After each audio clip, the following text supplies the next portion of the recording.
Olá!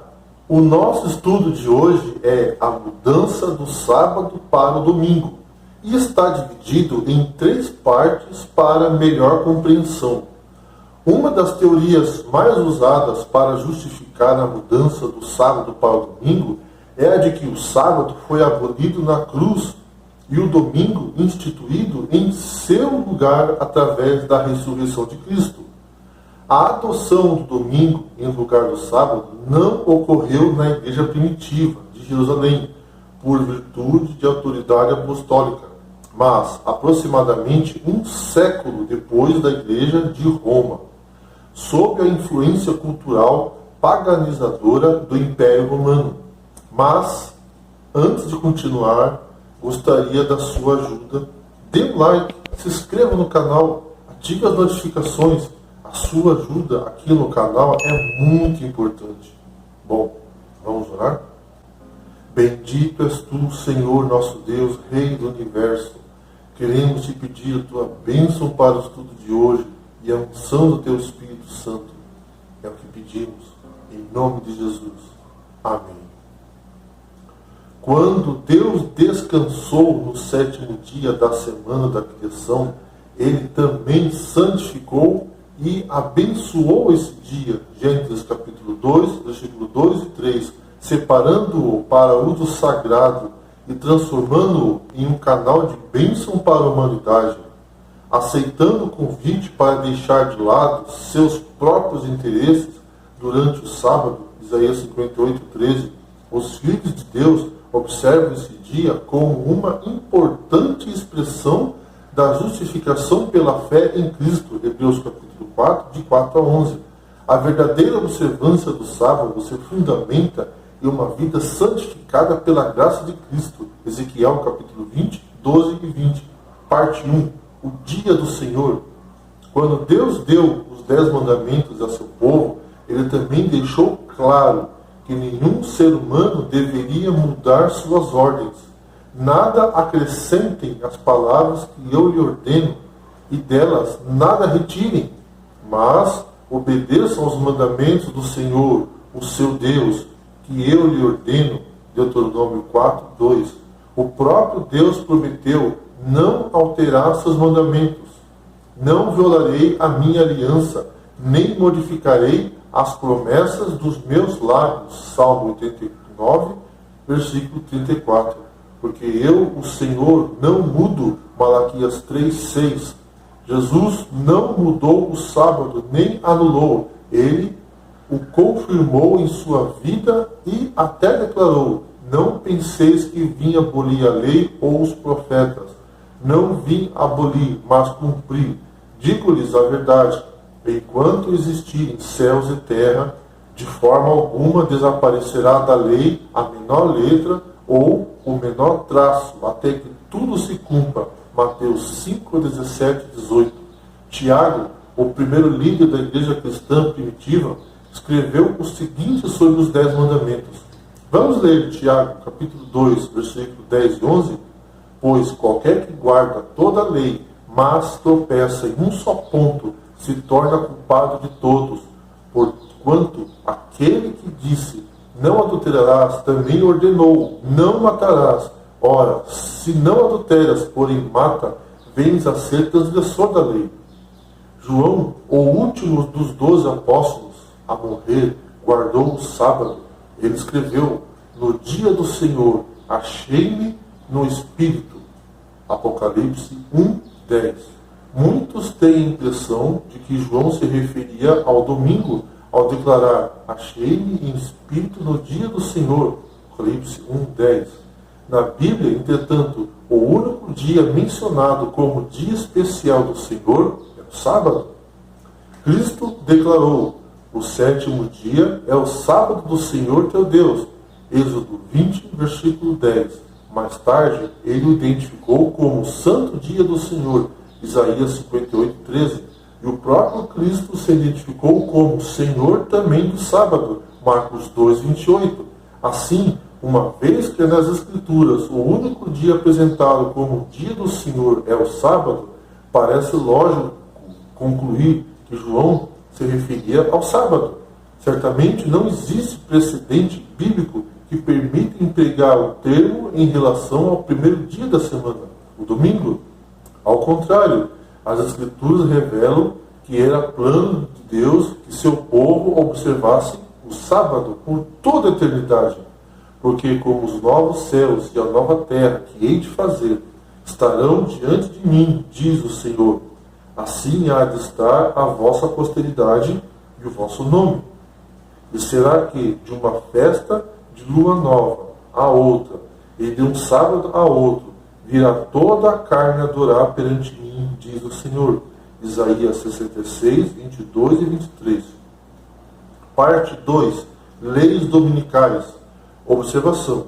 Na Bíblia, o primeiro dia da semana nunca é chamado de domingo, nem é chamado de dia santo. Nem existe qualquer indicação de que deveria ser separado como um dia de adoração.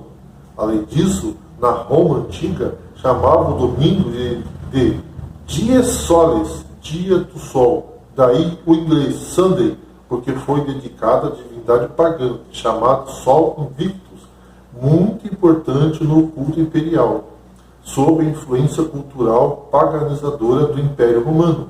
O cristianismo dos primeiros séculos acabou observando vários elementos de origem pagã, dentre os quais se destaca o culto ao sol de origem persa, mitraísmo. Os mitraístas romanos veneravam o sol invictus cada domingo e celebravam anualmente o seu nascimento no dia de 25 de dezembro. Tentando harmonizar alegoricamente o sol invictus com o sol da justiça do cristianismo, Malaquias 4:2, João 8:12, muitos cristãos começaram a adorar o Cristo no domingo como dia do sol, Sunday em inglês, com o duplo propósito de se distanciarem do judaísmo perseguido pelos romanos e de se tornarem mais aceitos dentro do próprio Império Romano. O surgimento da observância do domingo, a mudança do sábado para o domingo como dia de adoração, ocorreu gradualmente. Do segundo ao quinto século, à medida que crescia a influência do domingo, os cristãos prosseguiram observando o sábado em praticamente todos os lugares do Império Romano. No quarto e quinto século, muitos cristãos adoravam tanto no sábado quanto no domingo.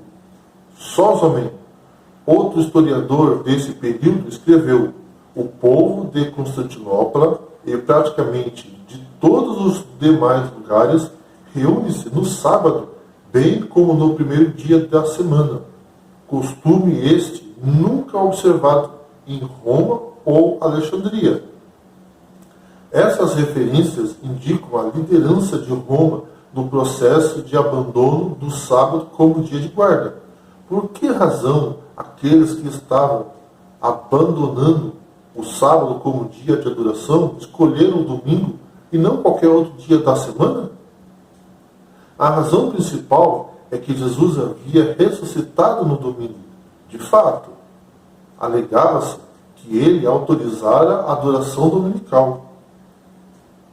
Mas, estranho como possa parecer, nenhum autor do segundo ou terceiro século jamais citou um único texto bíblico como prova de autorização de se observar o domingo em lugar do sábado. Não há nada que fale da santidade do dia da ressurreição ou que deveríamos guardar o domingo de alguma forma. E também não há nada que anule qualquer um dos 10 mandamentos.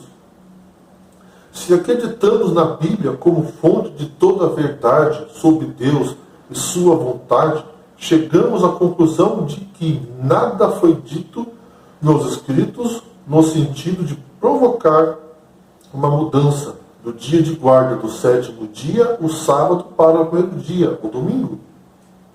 O quarto século testemunhou a introdução de leis dominicais. Em primeiro lugar, foram impostas leis dominicais de caráter civil.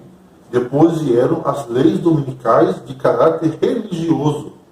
O imperador Constantino estabeleceu o primeiro decreto dominical civil em 7 de março de 321 d.C. Constantino tinha a esperança de que, tornando o domingo um dia santo, obteria ele o apoio das duas correntes em favor de seu governo.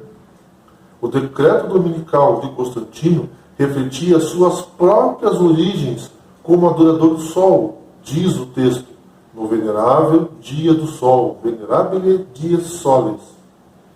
Devem os magistrados e as pessoas que residem nas cidades descansar e devem fechar todas as casas de comércio no campo. Entretanto, as pessoas envolvidas na agricultura podem livre e legalmente continuar com suas tarefas. Várias décadas mais tarde, a Igreja seguiu o seu exemplo.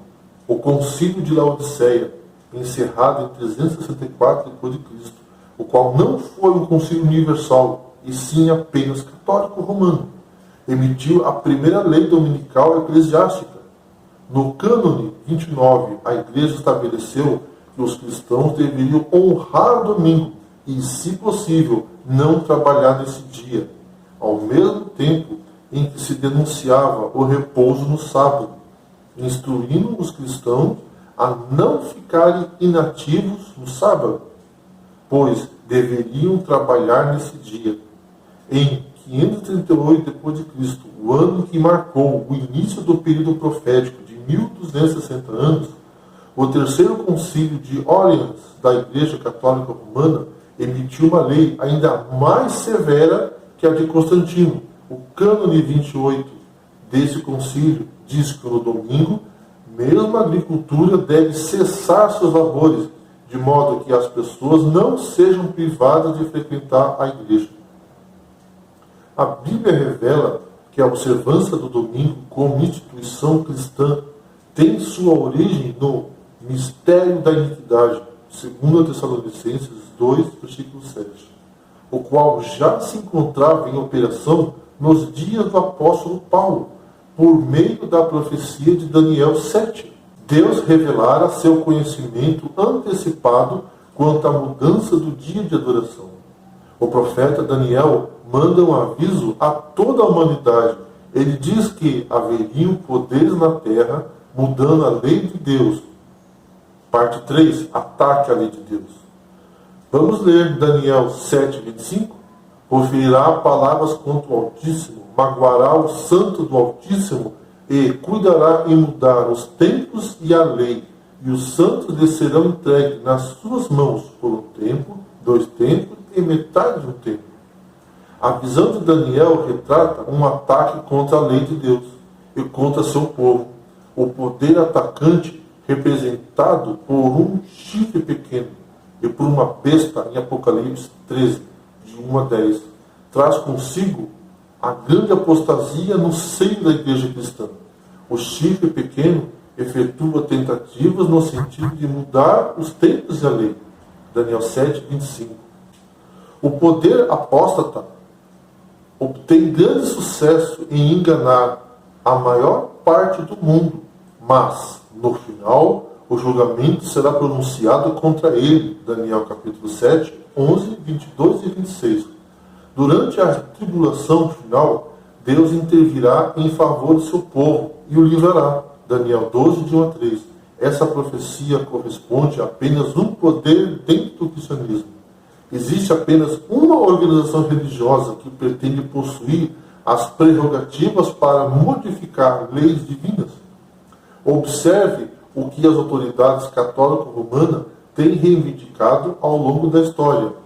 Por volta de 1400 d.C., Pedro de Ancarano afirmou que o Papa pode modificar a lei divina, uma vez que seu poder não provém de homem, mas de Deus, e ele age em lugar de Deus sobre a terra, com pleno poder para comprometer ou liberar suas ovelhas.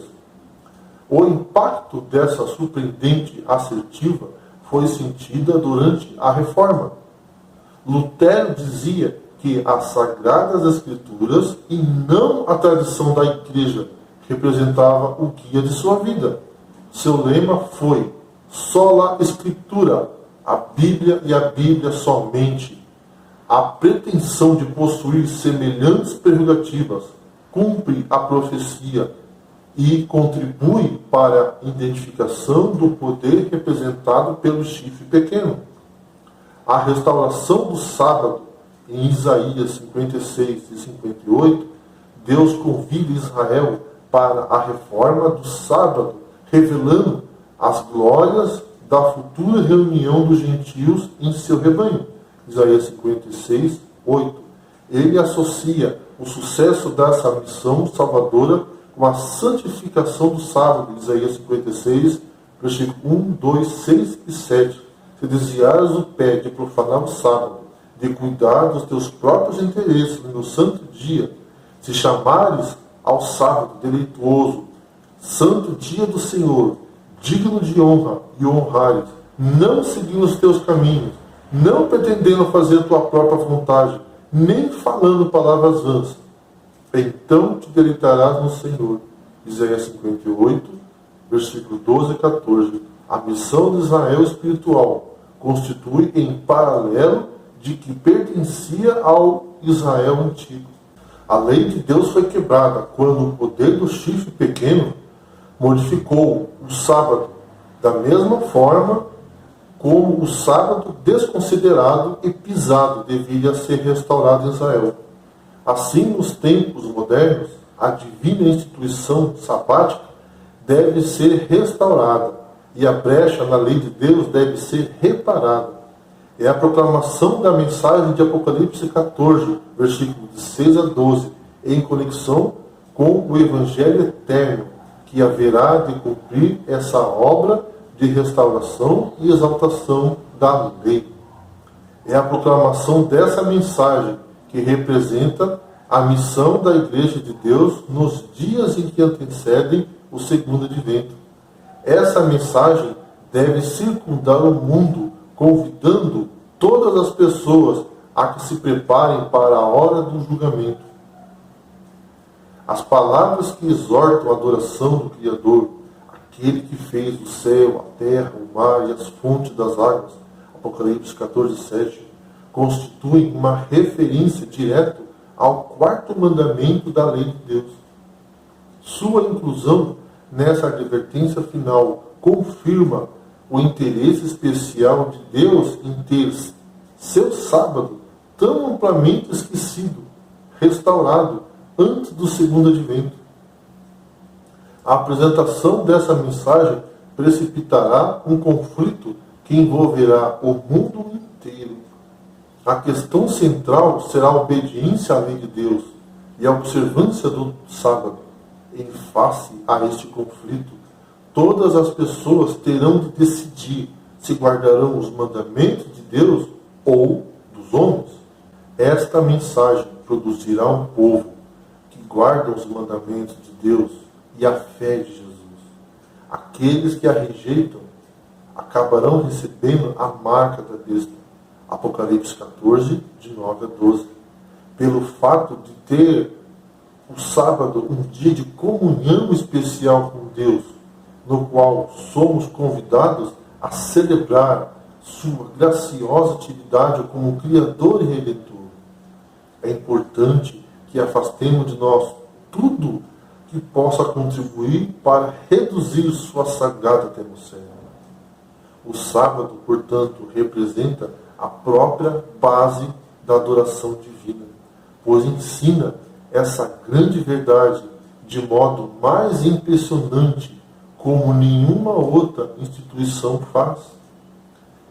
Esse grandioso fato jamais se poderá tornar obsoleto, nem deve jamais ser esquecido. Foi para conservar uma verdade para sempre diante da raça humana que Deus instituiu o sábado. Deus hoje te convida a fazer parte desse povo que guarda os mandamentos de Deus e ter o sábado como um dia de comunhão especial com Deus. Não quer você hoje aceitar o convite de Deus? Vamos orar. Bendito és tu, Senhor nosso Deus, Rei do Universo, Venha derramar o Teu Espírito Santo em nossas vidas. Queremos aceitar o Teu convite. Nos capacita a andar contigo, ó soberano do universo. Nos livre do mal. Em nome de Jesus é o que pedimos. Amém. Que Deus abençoe a cada um de vocês.